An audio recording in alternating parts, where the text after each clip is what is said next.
ياسين والقرآن الحكيم إنك لمن المرسلين على صراط مستقيم تنزيل العزيز الرحيم لتنذر قوما ما أنذر آباؤهم فهم غافلون لقد حق القول على أكثرهم فهم لا يؤمنون إنا جعلنا في أعناقهم أغلالا فهي إلى الأذقان فهم مقمحون وجعلنا من بين أيديهم سدا ومن خلفهم سدا فأغشيناهم فهم لا يبصرون وسواء عليهم أنذرتهم أم لم تنذرهم لا يؤمنون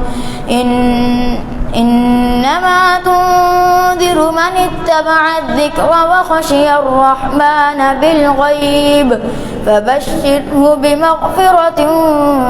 وأجر كريم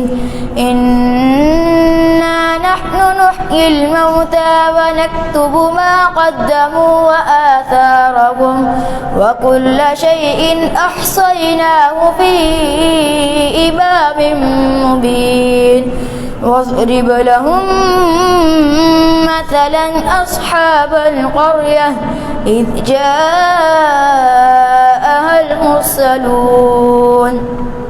إذ أرسلنا إليهم اثنين فكذبوهما فعززنا بثالث فقالوا إنا إليكم مرسلون قالوا ما أنتم إلا بشر مثلنا وما أنزل الرحمن من شيء إن أنتم إلا تكذبون قالوا ربنا يعلم إنا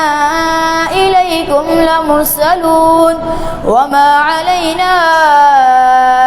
إلا البلاغ المبين قالوا إنا تطيرنا بكم لئن لم تنتهوا لنرجمنكم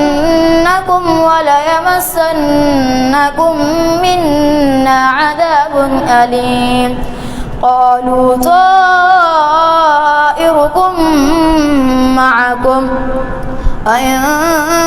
ذكرتم بل أنتم قوم مسرفون وجاء من أقصى المدينة رجل يسعى قال يا قوم اتبعوا المرسلين اتبعوا من لا يسألكم أجرا وهم مهتدون الله أكبر.